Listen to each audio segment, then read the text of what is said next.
Saudara-saudari yang terkasih, rekan-rekan muda dan adik-adik sekalian, selamat malam.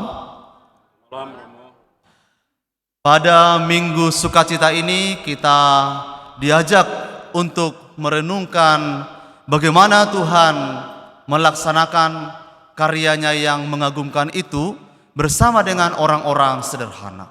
Kita diajak untuk belajar dari Bunda Maria, Santo Yusuf, dan juga Sakaria, bagaimana mereka mau menanggapi rancangan Tuhan itu dalam hidup mereka.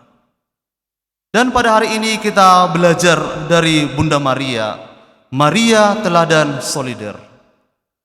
Dari perikop yang kita dengarkan ini, para saudara-saudari, kita dapat merasakan bagaimana Maria itu tampil sebagai pribadi yang memang solider sungguh. Dia dapat menolak pewartaan malaikat Gabriel itu. Dia dapat mengedepankan kekhawatirannya, ketakutannya.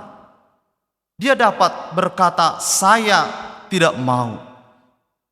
Tetapi bukan itu yang dikatakan oleh Maria.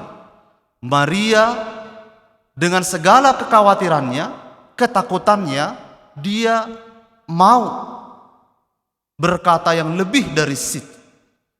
Kita semua mengenal dengan baik fiatnya ini. Dengan penuh kerendahan hati, Maria melampaui ketakutan, kekhawatirannya, dan dia memutuskan untuk percaya. Saudara-saudari, solidaritas itu dalam diri Maria tampak ketika Maria mau menabrak tembok-tembok egonya di hadapan Tuhan dan mau membuka hatinya supaya yang terjadi bukan yang dia pikirkan, bukan yang dia maui, tapi apa yang dikehendaki oleh Tuhan, apa yang direncanakan oleh Tuhan. Selama bulan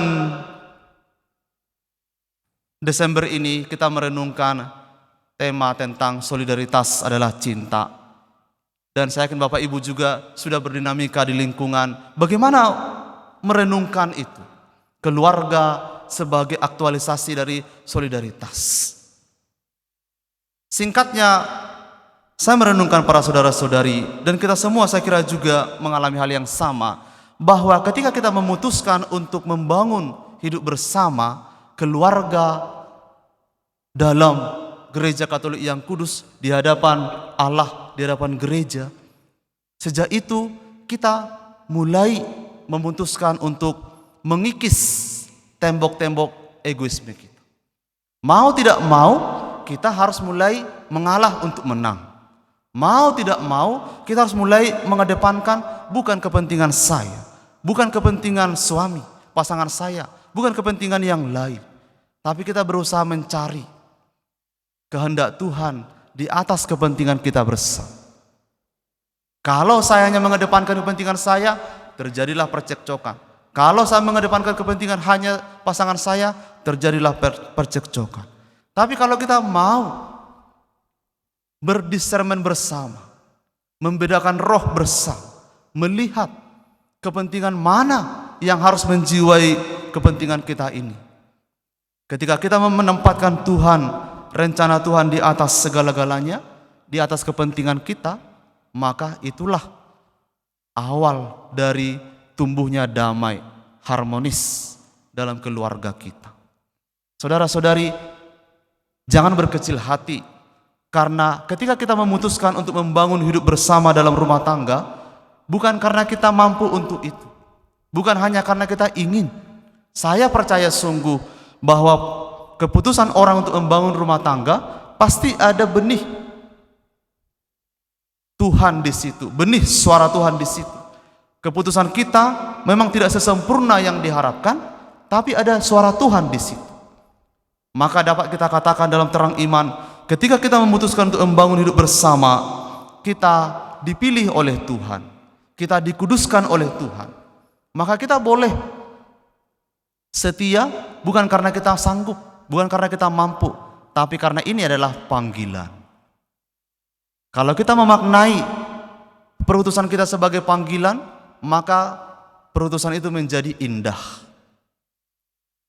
Panggilan menjadi suami dan istri menjadi indah.